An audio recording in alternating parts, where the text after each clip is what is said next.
Councillor Carl, you bringing a motion forward in regarding to environmental matters. I note that tomorrow we have a information session that, from what I can gather, would cover most of that. Are you comfortable still to bring it forward, or would you like to withdraw it, or what would you like to do?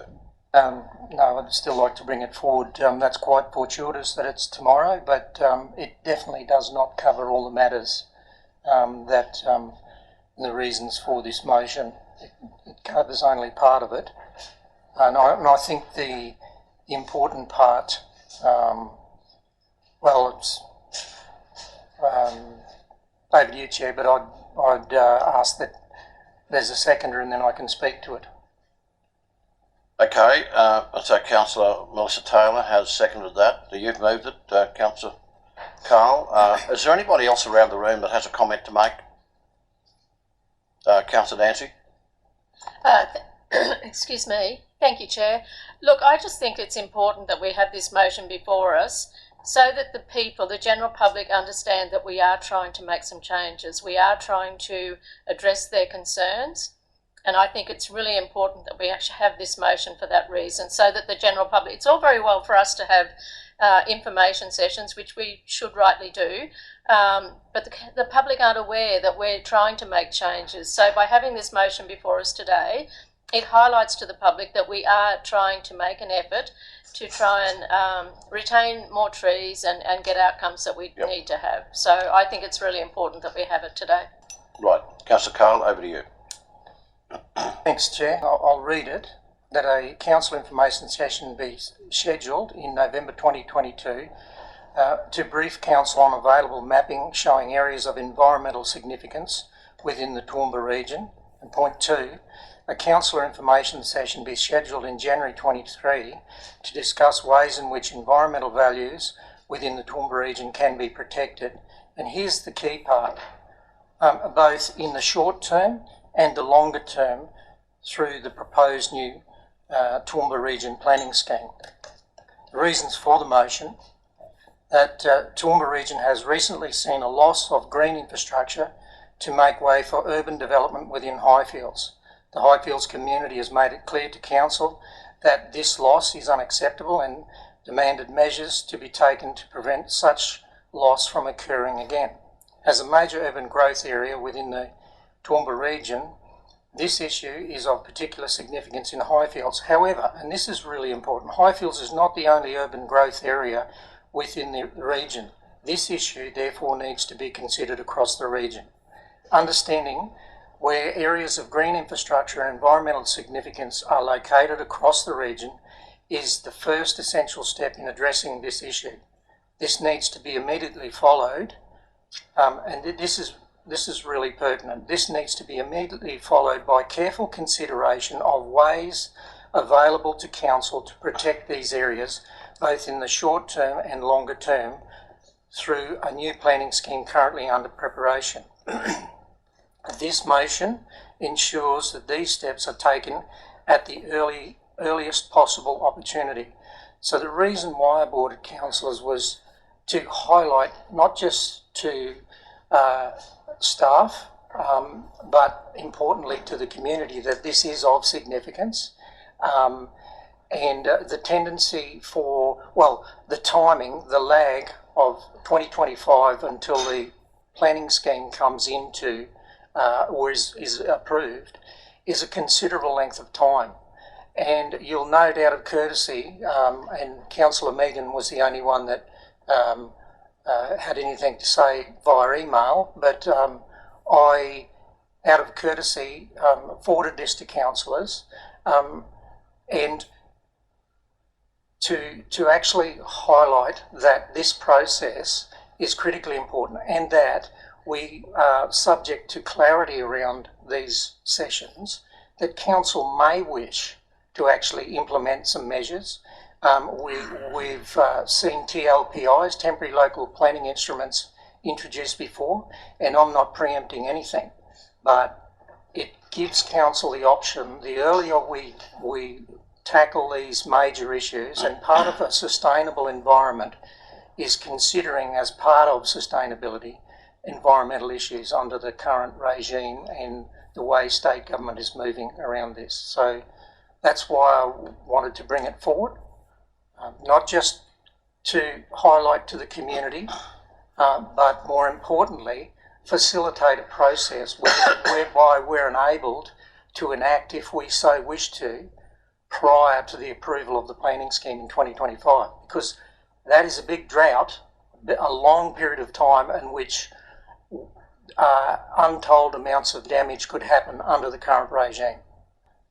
So what I'm talking about is how we step forward and place priority around those issues.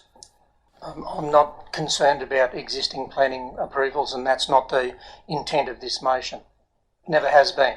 What I'm talking about is the gap between now on greenfield land that hasn't got approvals over it in the urban footprint and the priority infrastructure area, and in emerging communities within that priority infrastructure area, that could be under some risk, and to do nothing, by the way. Well, anyway, I'll save those comments for sum up. Subsequent to the clarity of these discussions, we may or may not wish to take interim measures as a council, and a TLPI could be one of those. It's not whether it's likely to have a chance or not. So throw our hands in the air and don't try. This is pretty straightforward. I thought a rather straightforward, proper procedural process. And just because we're doing it doesn't mean to say, oh, well, we'll just wait for it to come. We're putting priority around this and saying, well, okay, let's put ourselves in the driver's seat and not wait till 2025. We may wish to, or we may wish not to. Or at least, the very least, it places a set of parameters for the staff to go away and consider, well, the importance of this as per the majority of the boardrooms feel. That's all.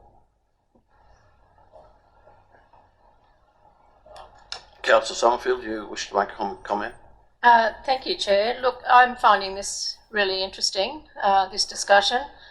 And the more I listen to it, the more I realise how important it is for us to have this discussion today before we have tomorrow's briefing, because there's certainly some interesting comments around the room. We understand that the horse is bolted on current approvals.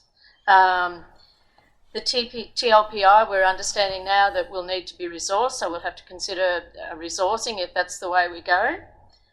Councillor Carroll raised the state government mapping, which is a really important issue. It was mentioned by Councillor Megan that it could create rampant clearing, but as Heath quite rightly said, the new planning scheme will also trigger that if it doesn't happen now.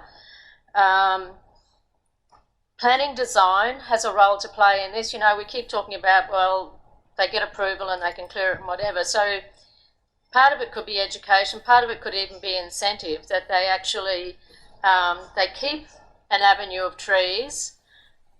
The houses behind that avenue of trees have the back to the trees, which makes a beautiful playground for their backyards.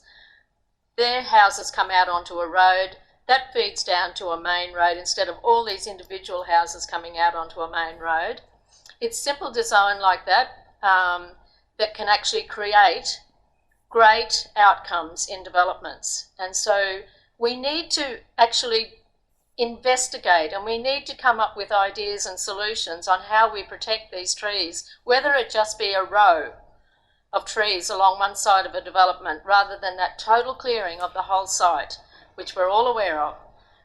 We need to come up with solutions. We can't just say it's too hard and put all these barriers up to stop it happening.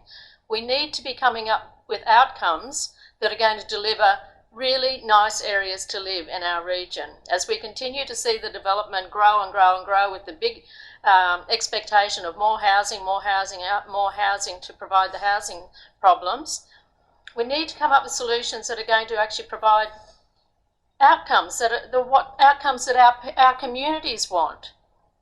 Not just say, well, it's too hard, let's say we can't do this and we can't do that. Let's just go ahead and give it a shot. Councillor Von Hoff. Yeah, thanks, Mayor. I have to say I'm surprised to hear some of the opposition around the table to this, because we have had this petition earlier today, 6,839 signatures, and they're talking about the protection of mature growth trees. And we all know that time is of the essence when it comes to any kind of conservation. We all know that. And we also all know that the duration of the work that goes into the planning scheme takes a really long time. So if we want to do something ahead of that, we have to act now. And I find it really counterintuitive and illogical, honestly, to put forward the notion that we would not have the staffing for a TLPI, because this council sets the strategic intent of the wider council, and anything else other than that is like the tail wagging the dog.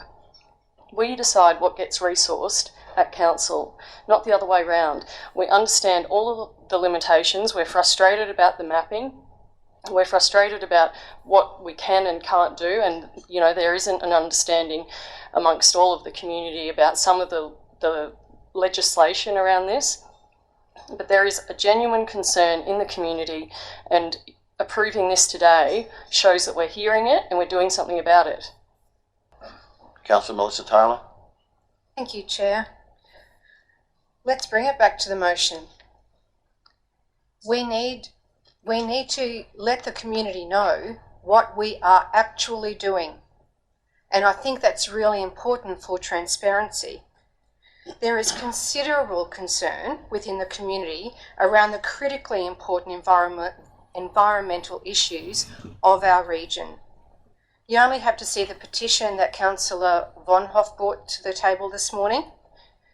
We spent hours, I believe, debating planting 1 million trees a couple of weeks ago. It's easier to keep trees than plant trees. So this motion actually brings it to the table and lets the community know that it is of importance to this council, and that we don't want to sit on our hands, and that we actually are putting a critical importance on this subject, and it's coming to council in the soonest, quickest possible way that we can. And it's about bringing options to the table, whether it's a TLPI or whatever other method is available to us. And that's what this motion says. And I'm glad we're actually having this discussion, and I'm glad it's out there for the public and our important residents to understand how critically important this subject is and how important it is to everyone sitting around this table. So I'm glad we're actually having this conversation. Thank you, Councillor Carl, for bringing it to the table. If there's no one wishing to speak for, I think we'll move to sum up. Councillor Carl. Thanks, Chair. I by no means have stepped outside the process. In fact, I went above and beyond and was transparent with my colleagues, and sent an email with the actual body, the actual motion that you see here today, and the background, the reasons for the motion. So I don't think I've stepped outside the process. But more to the point, the comment about public knowing and they'll know now in the meeting. Well, they'll either know that we supported the motion or we didn't, because it's the only formal record that we have, a general meeting where council ratifies motions. So information sessions, to my knowledge, are confidential, so the public doesn't have an opportunity to actually find out about council's intent moving forward into the future, both short term and long term. This will be a formal record for council and for the community that they can quite clearly and transparently see. But I say again, my open and transparent discussions within the portfolio and with the officer Heath, who is the project manager and takes carriage of this. I discussed at length with him the implications of us not doing anything in the interim and the implications of us doing something. And that's why I arrived at this position and asked, with the knowledge of the General Manager and Councillor Megan, to actually help draft a motion to give some intent, aside from whether it's what we're doing anyway. It gives some clear intent, both organisationally and to the community. And I think that the part that's been lost here is it prepares council, it arms council and puts us in the best position to make fully formed decisions. And I support Councillor Mell's comments around placing an importance and a priority on this, given the extent of angst in the community as well. So I go back and say, councillors, to me I thought it was a pretty straightforward motion, that we were giving clear intent, that we were signalling to the community, to the development sector, to the organisation, that we do hear this, it is of concern, and we are getting on with the journey of unpacking these important issues, and not just doing it behind closed doors in a briefing session or an information session in the formulation of a planning scheme. Thanks, councillors. I urge you to support it. Okay, councillors, that closes the debate. The motion has been put and it's in front of you there, that a council information be scheduled for November 2022 to brief council available mapping areas of environmental significance within the Toowoomba region. A council information session be scheduled for January 2023 to discuss ways in which the environmental values within the Toowoomba region can be protected both in the short term and in the longer term through the proposed new Toowoomba planning scheme. Those in favour? Those against? So those in favour again, please. Those against? Motion is lost. Got a division of the vote on that one, thanks, Mayor. Sorry. Division of the vote, thank you.